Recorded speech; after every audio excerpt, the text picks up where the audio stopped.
Bienvenidos amigos a Radio Uruguay 1050M, bienvenidos a La Máquina de Pensar. ¿Cómo están?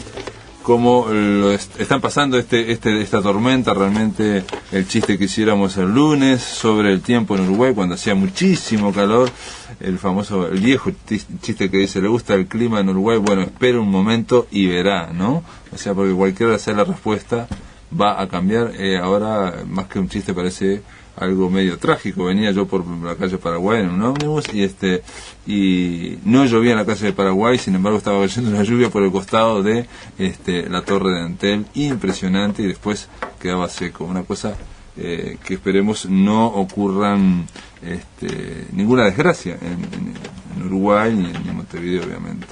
Quiero decirles, amigos, que tenemos ahí en control de emisión a Jorge Pozzi y al flaco Germán, lo tenemos en la puesta a punto, llegado a la mesa de La Máquina de Pensar, justo en esta semana que de alguna forma estamos hablando del Te Cuento Qué, y hablando del SMS, vamos a hablar de la TV digital, vamos a hablar de las redes sociales en otro momento. Me llegó el libro Trilogía de las Redes, en un libro que compendia 3 libros anteriores de David de Ugarte, El Poder de las Redes, Filés y los futuros que vienen, y tiene que ver obviamente con las redes sociales y con toda la organización que se puede crear, alternativa, según dice David de Ugarte, a los estados. Él dice que hay una crisis casi terminal del Estado como fue concebido en el siglo XVIII y después como evolucionó en el siglo XX. Es un libro que tiene que ver con la Biblioteca de las Indias. Las Indias es un proyecto digital de la web, las Indias electrónicas. En algún momento vamos a conversar con David Ugarte sobre todo este tema. La idea era haber conversado ayer, pero hubo un problema con el avión, esos problemas, retrasos y de volcanes y esas cosas que ocurren, y David Ugarte no pudo venir. Vamos a ver si podemos conversar con este hombre español que está de paso por Uruguay y ya de paso un poco leer este libro Trilogía de las Redes.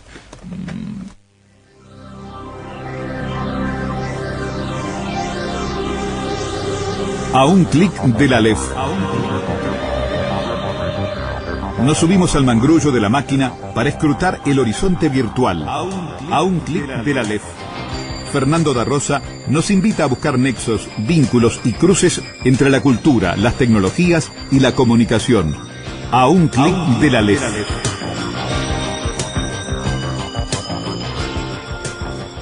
Hoy la idea es hacer una versión larga de un clic de la Aleph con Fernando da Rosa. ¿Cómo anda Fernando da Rosa? Bien, un gusto estar acá contigo de nuevo. En este espacio que, bueno, de alguna forma fue un poco interrumpido, pero queda ahí, queda en algún momento. Fernando da Rosa va a retomarlo, está las puertas abiertas de La Máquina de Pensar. La idea era un poco empezar a conversar aquí en la radio, en este programa, de algo que se nos viene y que yo creo que, esta es una idea que yo tengo, ¿no? No está siendo lo suficientemente discutido, debatido, para la importancia que tiene y que va a tener para Uruguay, ¿no? Es que tiene muchos aspectos. Yo creo que se ha dado un debate, pero es tan complejo el tema y tiene tantas aristas desde el punto de vista técnico y desde el punto de vista político, desde el punto de vista comunicacional.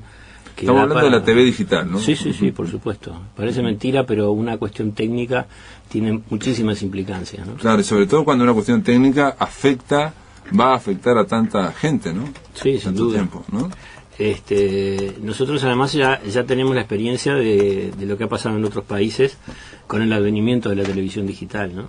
Lo importante es tener claro que en realidad la calidad de la señal, lo digital nunca la mejora.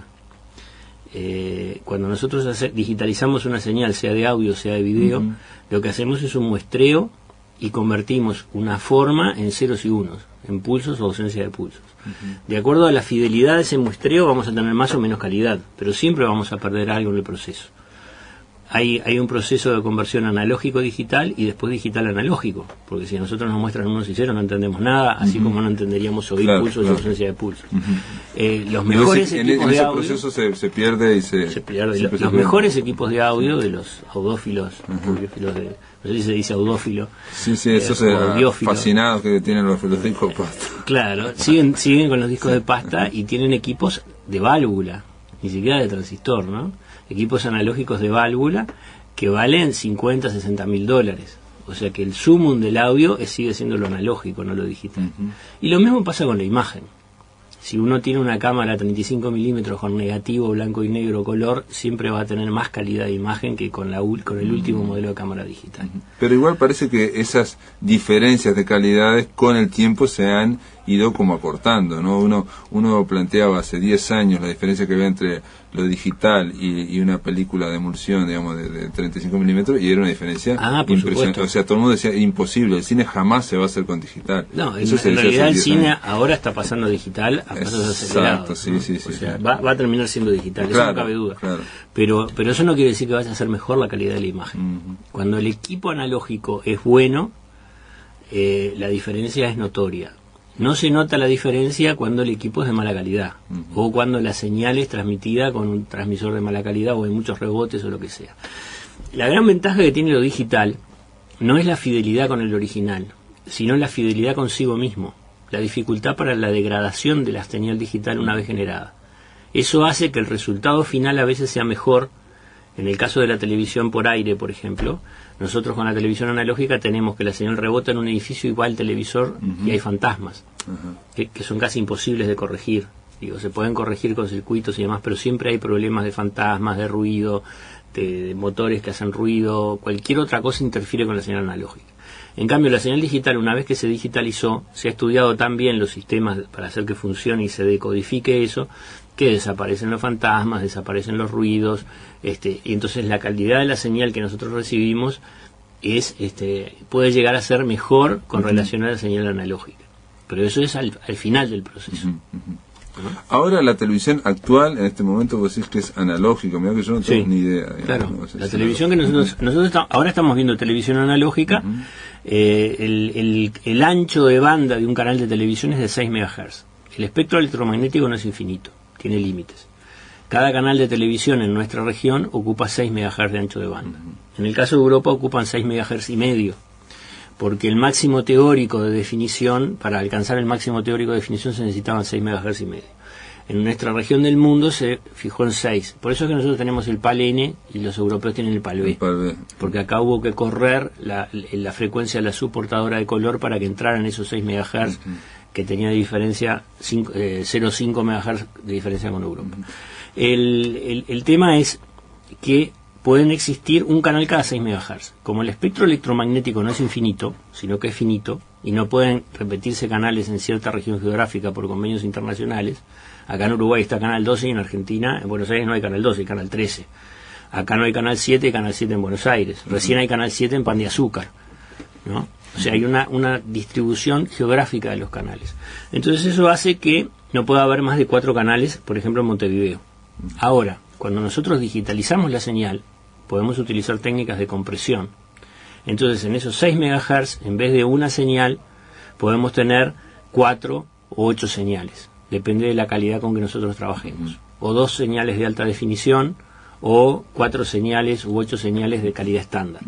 Eso implica que van a poder existir más canales de televisión de los que tenemos hoy en día. Eso prácticamente creo que fue lo primero que apareció con esto de la TV digital, la ampliación, la posibilidad de que haya más canales, qué vamos a hacer con los canales, si se puede dar digamos, y otra, adjudicar a distintos adjudicatarios. Claro, otra característica es que eso es variable en el momento. O sea, uno no tiene por qué decir, bueno, estos 6 MHz lo voy a usar solo para 2 canales de alta definición.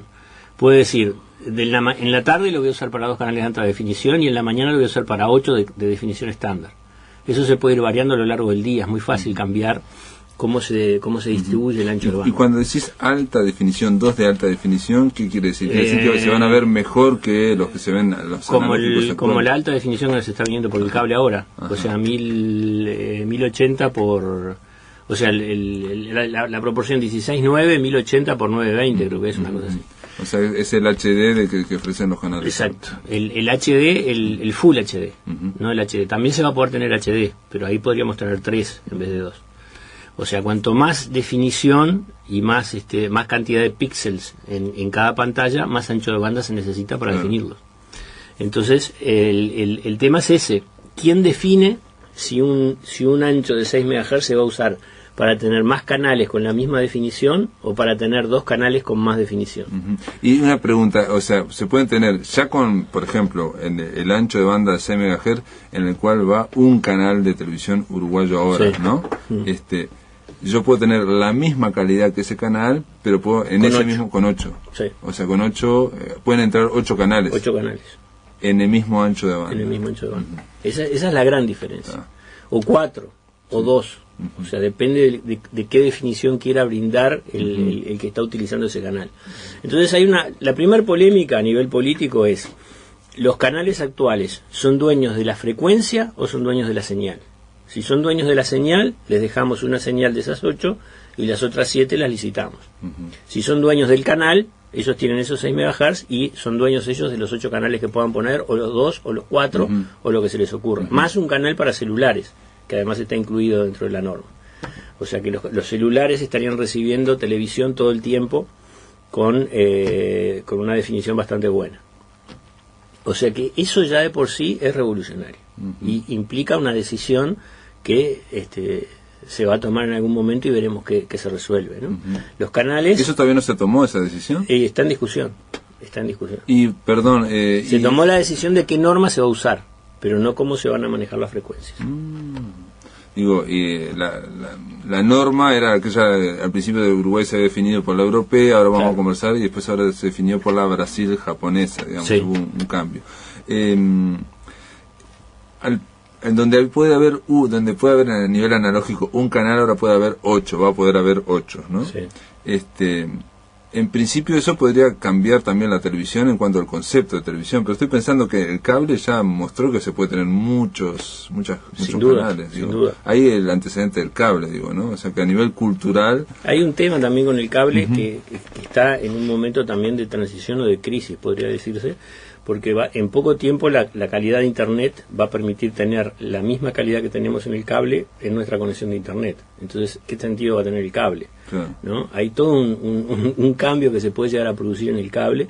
En los sistemas pay-per-view, por ejemplo, se van a poder brindar por Internet. ¿Para qué los vamos a estar? Y además tenemos una cantidad de material gratis en Internet. O sea que hay una revolución. Se está y ya hay gente que plantea, me llegó hace poco un correo de un chileno que planteaba, digo, razonadamente, diciendo que uno se puede hacer su programación a través de Internet. Sí. Que no es gratis, todo hay que pagar, ¿no? Obviamente se puede pagar, sí. Hay gratis y se paga. Pero que él decía que él decidía su programación y que le salía menos que pagar todos los meses el cable. Entonces, claro. Y ahí con eso se independizaba de lo que sería, digamos, Te pongo un ejemplo. Una persona le gusta la serie Cuéntame cómo pasó, por ejemplo, que la estaban dando hasta hace poco en Canal 5, no sé si la siguen dando. Para verla por Canal 5 tenía que estar tal día, tal hora, claro, frente al televisor. Claro. Tú entras al sitio web de Radio Televisión Española, buscas Cuéntame cómo pasó y tenés todos los capítulos de los 10 años de la serie para verlos en el momento que tú quieras haciendo 2 clics. Claro. Y con una calidad equiparable a la de la televisión. Entonces, si tú tenés un buen ancho de banda de conexión a Internet en tu casa, que digamos con un ancho de banda regular se puede ver bien, simplemente hay que esperar que descargue, un poquito que descargue. Estás viendo la serie cuando tú querés. ¿Para qué vas a prender el televisor? Hay una cuestión cultural porque en general hasta ahora la computadora está en un lado y la televisión está en el otro, sí, en un centro, digamos, donde la gente mira, no sé qué, pero en algún momento alguien va, digo, está cambiando. Ya existe, incluso hace poco me mostraban un cable largo de alguien que ponía de la computadora a la televisión y claro, veía No, pero además tenés unos box que se compran, que se conectan al televisor y instalás una red wifi en tu casa, que sale $50 un router inalámbrico, y en el televisor estás recibiendo internet igual que lo estás recibiendo en tu computadora, y tenés los canales, inclusive está el Google TV para poder programar con el aparato de Google las películas y las cosas que querés tener. Es una cantidad de material gratuito enorme, una cantidad de documentales fabulosa, y programas de muy buena calidad además, y lo puedes programar vos. Entonces yo creo que la publicidad en televisión y en el cable la van a tener que entrar a pensar de otra manera, porque yo, por ejemplo, tengo cable en casa y cada vez lo veo menos. Sí, porque cuando estoy viendo una película y me empiezan con esas tandas tremendas, corto y me bajo una película, claro, o me veo una película. Es la idea de hacerse uno la programación, si en general uno se baja una película, ya está. Está pasando eso, no sé qué camino tomará la cosa. Hay un poco, está un poco en jaque la industria cinematográfica. Una de las respuestas fue el cine 3D, claro, para que la gente tenga que ir a las salas, porque por supuesto en la computadora o en el televisor la mayoría de la gente todavía no tiene televisores 3D, que también va a venir. O sea, hay toda una movida, ¿no? Que así como le pasó a la industria discográfica, le está pasando en este momento a la industria del cine y también le va a pasar a la industria editorial, como hablábamos en unos programas anteriores con el tema de los ebook, ¿no? Bueno, Ahora, yo ya conozco acá, digo, alguien que también tiene una columna, que es Santulo, Fito Santulo. Él en su casa no tiene televisión, se compró un gran monitor, una gran computadora y la instaló en el centro de su living y se dedica a mirar así. Claro. Sí. Yo conozco mucha gente que está haciendo lo mismo. Que ya no mira televisión, sino que ve a través de internet. En el caso del aire va a pasar algo, ¿qué pasa? En el aire tú no estás cobrando por la señal. Y si va a aumentar la cantidad de canales de aire, eso también va a competir con el cable, ¿no? Y está el tema de qué señales van a hacer. Porque otra cosa, una de las cosas que se está discutiendo ahora es la democratización del acceso a la difusión y a los medios de comunicación. Ahora, que a vos te den una frecuencia, por ejemplo, a la Universidad de la República le dan una frecuencia, es una de las cosas que se está hablando. Porque el canal 5, por ejemplo, lo podés dividir en 4 y decir, bueno, una señal queda para el 5 y le damos otra a la Universidad de la República sin hablar de los privados, para no entrar en la polémica de los privados. Puedes decir, bueno, el 5 lo dividimos en 4, le damos una frecuencia a TV Ciudad, una frecuencia a Canal 5, otra frecuencia a la Universidad de la República y otra frecuencia, yo que sé, a la ORT o a la Católica o lo que sea. Ahora, que vos tengas una frecuencia, ¿asegura que la gente mire ese canal? Claro. Ese es el otro tema. Porque vos vas a estar compitiendo con canales con un alto poder económico para producción y en una situación totalmente diferente, ¿no? Ya vemos además, por ejemplo, lo que está pasando con Canal 5 ahora, con las placas estas que ponen 5 minutos, se corta la transmisión 5 minutos. Sí. Y una pregunta, porque digo, vos decís Canal 5, se pueden poner 4 canales, y no se pueden poner 8 con la misma calidad que está saliendo la Canal 5, 8, digamos. O sea, Canal 5 saldría por digital y quedan 7 libres. Eso es lo que... Pero lo que te quiero decir es que eso es flexible. Tú puedes decir, bueno, tengo 4 con calidad estándar y 1 con HD, con High Definition. Digo, eso lo puede manejar, además, en forma dinámica. El que maneje esa frecuencia, digamos, puede decir, bueno, tengo tanto ancho de banda, bueno, tal hora del día emito todo el ancho de banda, lo uso para un canal de HD, y a tal hora del día tal otra cosa, ¿no? Por ejemplo, el canal 10 ahora está transmitiendo al aire en un canal de alta definición. Los que tienen sintonizador digital ya lo pueden ver.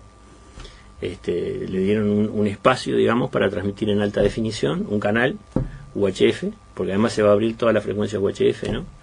Entonces hay toda una movida muy interesante. Que aquí, perdón, la frecuencia UHF, digamos, otra frecuencia, no se había abierto. Digo, porque en España en España se estaba utilizando para España se televisión. Usaba cuando estaba en la segunda cadena, estaba en UHF. La tendencia es a que la televisión pase hacia el UHF y deje el VHF porque tiene mejor calidad el UHF, más cuando estás trabajando con señales digitales, ¿no?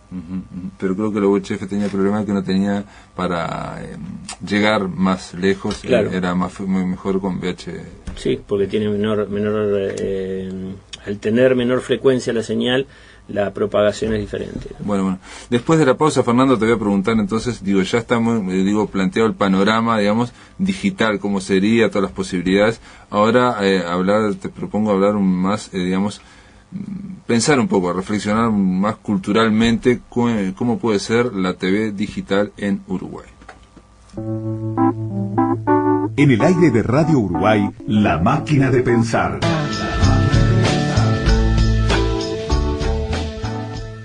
Continuamos aquí en La Máquina de Pensar, estamos con Fernando da Rosa, lo estamos escuchando sobre el tema de la televisión digital que se viene aquí en Uruguay. Me decías que hay una serie de... Claro, una cosa interesante es ver desde el punto de vista técnico las normas de televisión digital que hay, ¿no?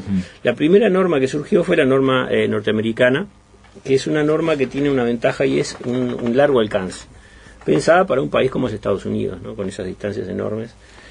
Después aparece la norma europea, que tiene tal vez la principal ventaja sea que tiene un sistema de multiplexado la señal que evita que los rebotes se convierten en una sumatoria de la señal para mejorar la calidad de la señal. Que eso lo hace ideal para los entornos urbanos y los países chicos, como es Europa. y Uruguay. Claro. Es decir, yo personalmente soy partidario de la norma europea. Porque, digamos, en vez de generar fantasmas, sino, es lo contrario, claro, contribuye a que haya una mejor... Claro. Rebota la señal, tiene un retardo la señal y recibe el rebote y lo suma a la señal original antes de pasarlo a la pantalla, digamos. Entonces vos tenés más calidad de señal, cuanto más edificios haya alrededor, a diferencia de lo que pasaba antes, que todos los edificios alrededor te generaban más fantasmas. Esa es una de las grandes ventajas de la digitalización de la señal en la televisión digital terrestre. Después aparece la norma japonesa, que lo que hizo fue una síntesis entre la americana y la europea, y mejoró un poco de las dos, además de agregar todo el sistema de los dispositivos móviles. Y los brasileros lo que hacen es tomar la norma japonesa y adaptarla. La norma japonesa venía codificada en MPEG 2, los brasileños lo que hacen es modificarla para que codifique la señal en MPEG 4, lo cual permite una mayor compresión de la señal, y le agregaron algunas otras ventajas, y desarrollaron un sistema de programación para la parte de televisión digital interactiva que se llama Ginga, que fue desarrollado en Brasil por 2 universidades, que es el que se va a usar en todo el Mercosur, digamos. Ahora bien, hay un problema que nosotros tenemos con la señal, con la norma japonesa brasilera, y es que tanto en Japón como en Brasil trabajan con 110 volt 60 Hz. Y nosotros trabajamos con 220 volts 50 Hz.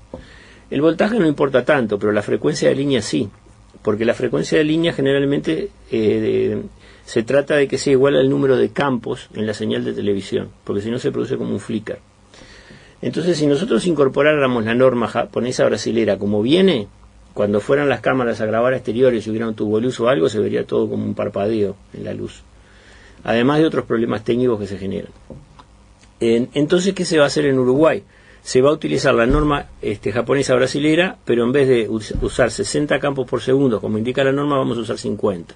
Canal 10 está transmitiendo así, lo cual es un engendro, es un cambio de la norma, que también lo va a hacer Argentina. O sea que nuevamente estamos en la situación del palene.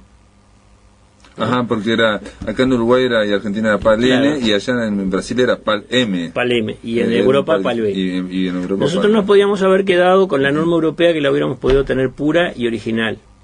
Por una cuestión política, de integración latinoamericana, que a mí me parece una posición muy a tener en cuenta, muy válida, pero por una posición política nosotros hicimos una especie de aberración técnica, nosotros y los argentinos, ¿no?, de tener una norma que es una especie de mezcolanza extraña, para poder aplicar una norma que está pensada para 60 Hz en un país que trabaja con 50. Eso desde un primer punto de vista. Desde otro punto de vista, yo creo que el mercado europeo era un mercado muy interesante para Uruguay y para la producción nacional, y creo que tener que transcodificar lo que viene de Europa, o transcodificar en cierto modo lo que viene de cualquier lado, porque vamos a tener una norma que no va a tener la cantidad de cuadros que tiene ninguna de las que andan por ahí, sino que lo vamos a tener que estar convirtiendo. Por supuesto que el público lo va a ver transparente, eso no se va a dar cuenta, ¿no? Pero siempre hay una pequeña degradación de la calidad. Y en ese aspecto yo creo que perdí. Yo había leído que, por ejemplo, esto capaz que no es solo lo técnico, sino que es como está el sistema, que en el sistema europeo, por ejemplo, vos, los que están ahora ya, ¿no?, ven una película y no la pueden grabar, o si es un estreno no se puede grabar por una cuestión de derechos de autor, o sea, grabar un video, grabar un DVD, o si es una película que ya un poco más vieja, pueden grabarla 2 o 3 veces y después ya no se puede grabar. Ese es otro Hay aspecto. una protección de derechos de autor que en la parte japonesa es más libre, digamos, no, eso no ocurre. Claro. Ese es otro aspecto que no está tanto en la señal, sino en el equipo. El equipo que reproduce esa señal tiene lo que se llama DRM, Digital Rights Management. Lo que hace es un manejo de los derechos digitales. Es un chip que tiene el equipo que hace un control de la señal y evita que lo puedas copiar. De hecho, la mayoría de las computadoras hoy en día nos están viniendo con los chips de DRM. El DRM se ha metido por la industria en todos lados. Lo que pasa es que al ser la norma brasilera japonesa, tiene fabricantes que no están tan controlados como la norma europea. Por eso es que pueden venir aparatos sin DRM. En el caso de Europa era más difícil conseguir aparatos sin DRM. Eso fue uno de los planteos justamente que hizo Richard Stallman cuando estuvo acá en Uruguay, que había que optar por la norma japonesa brasilera porque nos evitábamos el problema de los DRM. Stallman es el hombre de Linux, ¿no? Sí, del software libre. El software libre. Que además opina de todo un poco, ¿no? Bueno, pero él opinó increíblemente, no, pero siempre es importante escucharlo, digo, ¿no? Sí. Porque opina política también, opina de filosofía. Sí, sí. Y otra cosa que creo que había oído era que el sistema europeo, japonés, permite, o sea, la televisión digital permite una cosa que es el rating online, ¿no? Sí. O sea, saber lo que está viendo todos los hogares, todas las televisoras de Uruguay en el momento, todas las veces que cambian de canal, saberlo todo. Esa es otra de las cosas que está en discusión, porque la norma europea no permite eso, porque se considera que hay que proteger los derechos del televidente de ver lo que quiera sin que nadie sepa qué es lo que está viendo. Claro, no permite, lo trancó, digamos. Existe la posibilidad técnica, pero está trancada de que... No está contemplado dentro de la norma ese tipo de retorno. Claro. En cambio, la norma brasileña japonesa sí, y por eso algunos defensores de los derechos del consumidor están en contra de la norma japonesa brasilera, porque en teoría, no digo que lo vayan a hacer, pero en teoría se podría implementar saber qué ve cada persona. Sí. Que ve cada hogar, digamos. Sí, y a cada momento casi. O sea, es decir, eso que hace Tinelli, que está haciendo su programa, está viendo el rating, que el rating es una evaluación más o menos, una inferencia. Sí, eso se hace por encuesta telefónica. Claro, ahora se va a poder hacer en base a la que... Esto es real, digamos, online, sería saber qué es lo que está viendo cada uno. Y se van a poder hacer votaciones, lo cual es más interesante. Eso sería todavía, la parte interactiva. Y más peligrosa, claro. Tú te van a poder decir, bueno, usted vota a favor o en contra, y instantáneamente tenemos la devolución de cientos de miles de televidentes. ¿Y aparece en pantalla eso? ¿Cómo sería? Aparece en pantalla el voto, no el que lo hizo, pero sí el voto, ¿no? ¿Y vos cómo votás, digamos, con tu televisión? Con el control remoto. El control remoto del televisor actúa como elemento de devolución. Para eso hay dos formas de teletexto, de interactividad con la televisión digital. Una forma es una pseudo interactividad, donde tú recibís señal y tú interactúas con esa señal, pero no mandás nada a la emisora. ¿Qué pasa? Junto con la imagen se puede mandar información digital que no se ve normalmente en la pantalla. Por ejemplo, la cotización del dólar o de la moneda. Eso existe en Europa desde hace muchísimos años, se llama teletexto.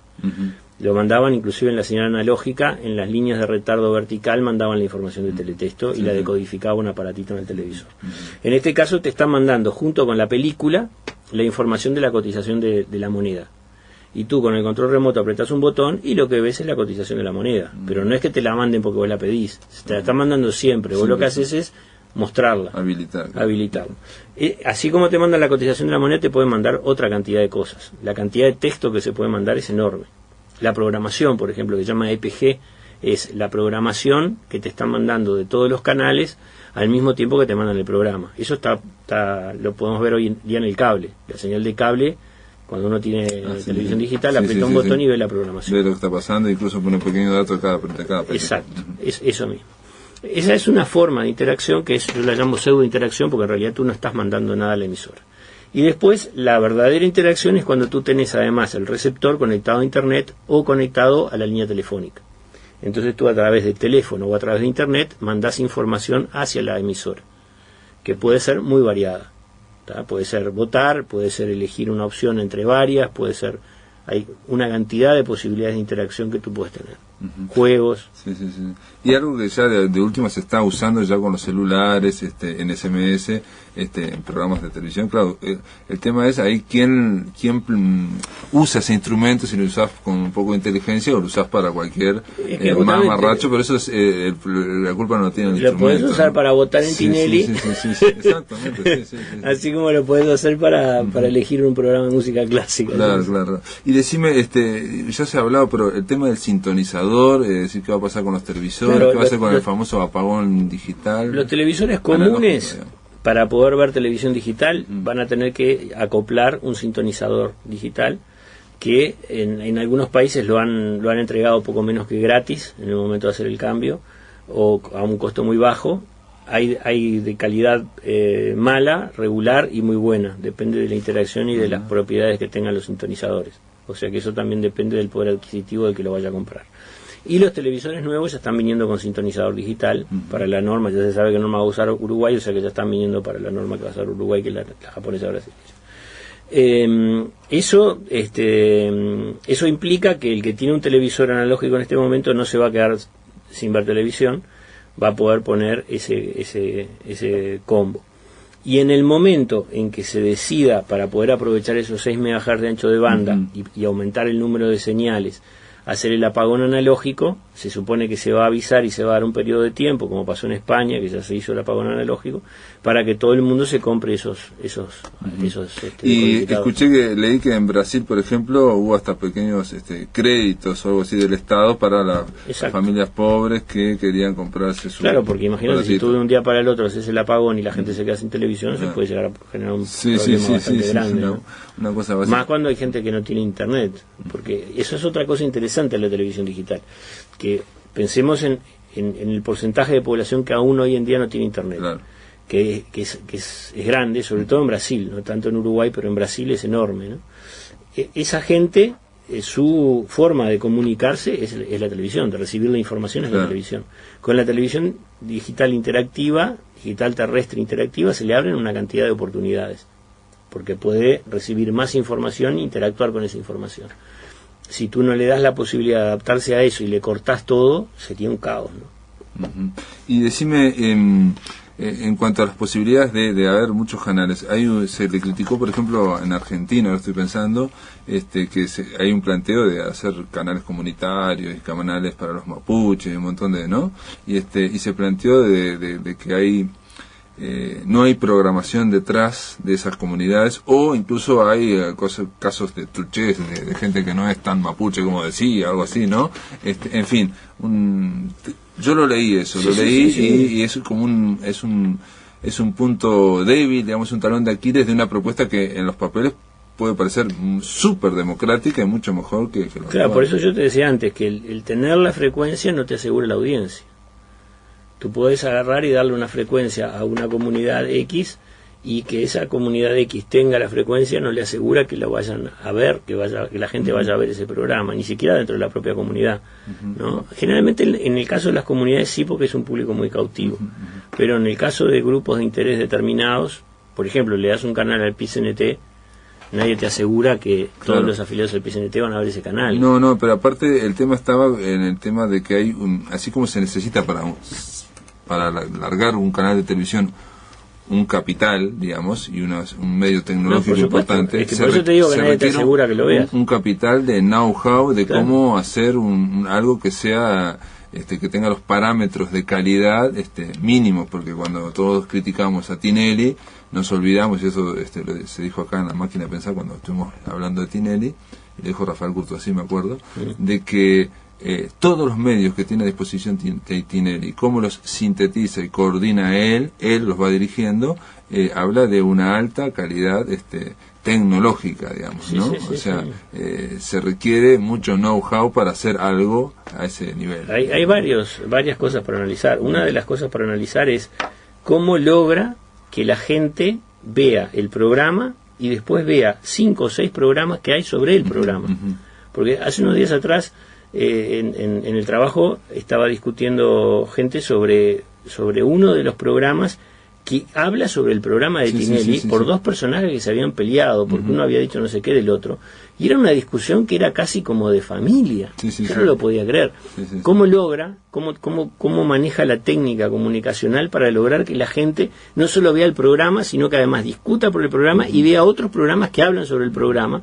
Y todo el contenido que hay de eso es sobre si una se operó la nariz o no se operó la nariz. Si vas al fondo en concreto lo que decía Rafael Curtosi era que es un programa, digo, no vamos a hablar solo de Tinelli, pero en que el guión está hecho a medias entre el que hace el guión, entre el que lo va dirigiendo, y o sea, ni ellos mismos saben lo que es real y lo que es ficción prácticamente. Se llama reality fiction, y es la última ola, digamos, de la televisión. ¿Con esto qué quiero decir? Hasta juicios, se habla de juicio, que uno le va a hacer un juicio al otro. Es todo orquestado, maniobrado, entonces se trata de eso frente a lo que puede hacer un programa de radio hecho en televisión, ¿no? Y la gente toma partido por eso. Ahora, eso es mucho más fácil de hacer en cuanto a presupuesto que una película.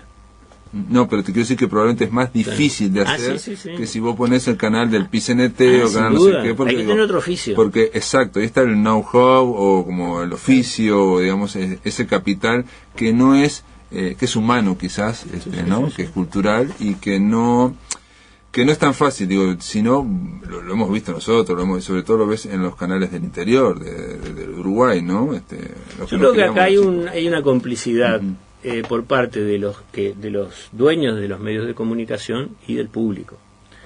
No podrían pasar eso si el público no lo quisiera ver, y a su vez no lo vería el público si los que manejan los medios de la comunicación no lo produjeran. Yo creo que hay una complicidad. No sé sobre cuál recae mayor peso, sobre cuál de las partes recae mayor peso. Sí, es una cuestión dialéctica, porque durante la década de los 80 y 90 me acuerdo que en Ciencia de la Comunicación se planteaba una y otra vez que los medios de comunicación, los 4 canales, por ejemplo, los 3 canales, ponían siempre lo mismo para que la gente se enganchara, bla, bla, bla, y la gente no tenía otras posibilidades. Ahora que la gente tiene muchísimas posibilidades, parece que cada vez es más posibilidades tecnológicas, sin embargo sigue eligiendo similares, contenidos similares. Entonces lo que habla es que no sé, de algo cultural. Lo que pasa es que también hay un tema de a qué apuntas tú. Si apuntas a un público que tiene que evolucionar o tiene que elaborar lo que recibe o pensarlo o analizarlo, o apuntás a lo más básico, lo más atávico, lo más primario. ¿No? Esa es la de Pique, esa es la idea, ¿no? O sea, lo que decía Benedetti en un momento en una conferencia, decía que no hay que bajar la cultura al pueblo, sino que hacer que el pueblo suba la cultura, ¿no? Exacto. Ese es un gran tema. Es como que sería la definición de Pique, o no ir a lo bajo del ser humano, que es las bajas pasiones, por llamarlo así, que siempre alimenta eso, digamos. Eso siempre. Ahora hay una evolución del público. Por ejemplo, yo siempre pongo el ejemplo de lo que pasó en España con la apertura, o pasó acá inclusive en Uruguay, cuando hubo una censura tremenda, o en Argentina. Acordémonos que terminaron las dictaduras y vino el destape, y el destape era sexual. Acordémonos lo que eran aquellas revistas con Satiricón en Argentina y otras revistas, humor, ¿no? Y eso llegó un momento que la gente se saturó, ¿no? Evolucionó y existe, pero ya no tiene.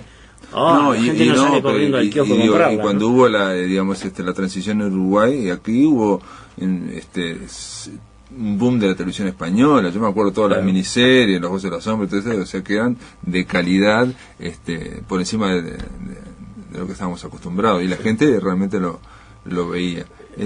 Fernando, nos quedan un minuto para un poco terminar esta primera charla.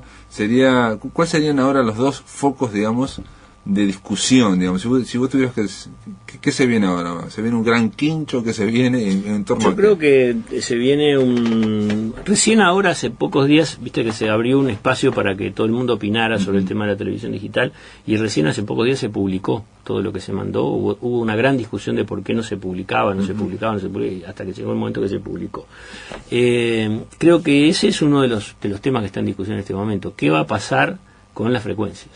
Creo que ese es el kit de la cuestión desde el punto de vista cultural, si se quiere, o de democratización de los medios de comunicación. Se ha abierto una oportunidad para que los medios de comunicación no estén en manos de únicamente 3 empresas y un canal estatal que tiene una cantidad de problemas que lo vivimos a diario.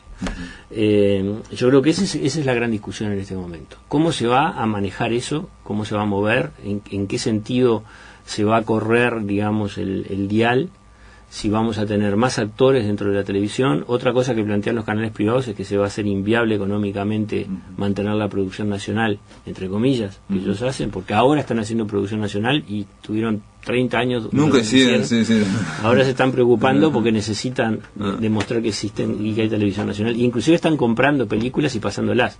Y están dando espacio a la producción nacional a aparecer. Eso es muy interesante. Pero hubo muchísimos años donde prácticamente no existía y eran todos enlatados que venían seriales del exterior y demás, ¿no?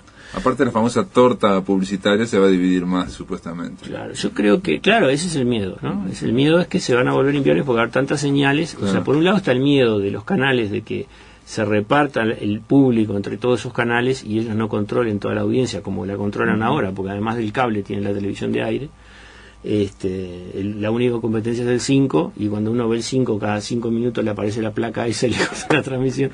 O sea que es tremendo, ¿no? Entonces ese es uno de los dramas. Del otro lado, el drama o la preocupación es que nuevamente se otorguen todos esos nuevos canales a los mismos que en este momento manejan los 3 canales de aire y todos los canales de cable. Y esa es la discusión fundamental en este momento. Muy bien, bueno, esta es una primera aproximación, un tema que sin duda nos va a llevar y nos va a llevar mucho pensamiento. Ese llamado que hubo a opiniones, nunca se supo exactamente qué no, ya está publicado. Ah, ya está publicado. Sí, está todo en internet, ya se publicó. Ajá. Se puede ver y se puede leer. Está bien. Gracias, Fernando, por estar acá en La Máquina de Pensar. Gracias a ti. En el aire de Radio Uruguay, La Máquina de Pensar. De los espacios que tenemos a veces, que a veces no son siempre todas las semanas dedicados a que narradores y poetas puedan leer sus textos, puedan de alguna forma decirlos con su voz. En el caso de Paola Galo se da el tema de que ella pasó por La Máquina de Pensar, ahora ya no está en Uruguay, está en una beca en México, pero pudo grabar esto, Cuando pasa por la voz, y vamos a escucharlo. ¿Qué ocurre cuando el cuento y la poesía pasan por la voz? La palabra a través de la garganta y junto al corazón transforman al texto. Cuando pasa por la voz, un espacio para oír la voz de poetas y narradores.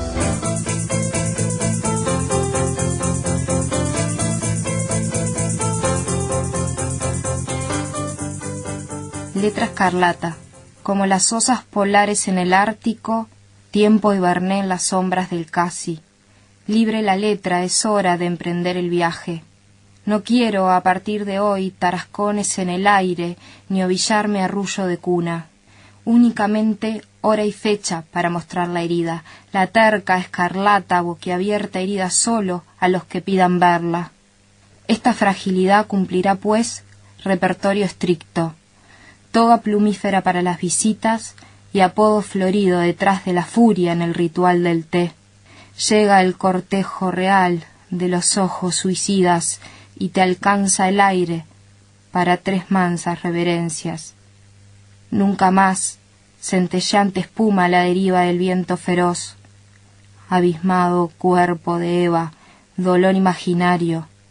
Miren todos, la letra se ha manchado, es un hecho visible. Síndrome de Estocolmo.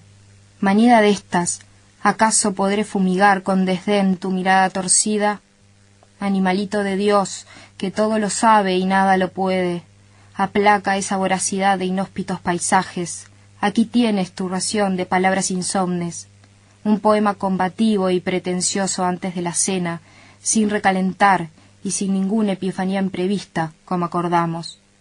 Reino y potestad, me tiene flácida franja abierta, dulce compañera entre axilas y salitre, toda sierva a camello en éxodo hacia resguardo viscoso. Quieto respiro en celo, manida de estas, gotea, poro a poro, dentro deseo amordazado. Palabras como cuchillos, promiscua rumiante, déjate ya. Ahora sabes cómo curtir males irreparables. Escribe.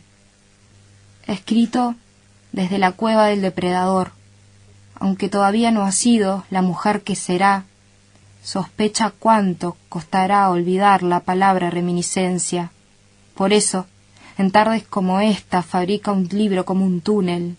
Por ella, restriega la fiebrada mancha en el vestido aguamarina de la niña marrón. Escarba la piedra húmeda de la negra cueva, buscando el soleado hilo rígido. Un túnel de tiempo con tapas rojas y páginas cosidas. Tenso arco en reposo, donde habitarse múltiple. El último de este libro, Alimaña, publicado por Editorial Estuario en mayo de este año. La ola. Quiero decir lo que nunca tendrá palabras. Y siempre en otra escena, siempre es en otra escena. El reflujo de lo indecible persigue un silencio invicto. Entre la espina y la intemperie a cuestas se explica el Darno, por Montevideo y su amargo mar. A los 40 por ciudades ajenas, quizá ensimismada en la trampa de la escritura, quizá corpulenta y contemplativa con lentes, buscando mejores imágenes, más simples, más ambiguamente esquivas, para decir lo mismo, y desde lejos, siempre más lejos y mejor dicho, la espina y la intemperie a cuestas, Montevideo y su amargo mar. El que cierra la lectura es un poema que no está edito en ningún libro y se llama Mangangá. Abre, abrilo, que lo abras, abrí. La raíz está al aire, la raíz salvaje, diría la señora Marosa. Sale, si sale sin más del lenguaje, el lenguaje de la tierra firme, del bello tallo entrega y del terror acuoso de volverme flor sin más. Entre los higos destripados sobre el piso, dijo Roda, queda acorralado por siempre el incomprensible. Veo un gangoso cuajo niña, un gajo que no ves y traga, al menos que desahogo, ahoga, lo haga, al menos que, dijo elevando alto el pescuezo y las antenas, el gagámago venga y llegue con su lengua rugosa y mire Mangangá diciendo, ga, ga.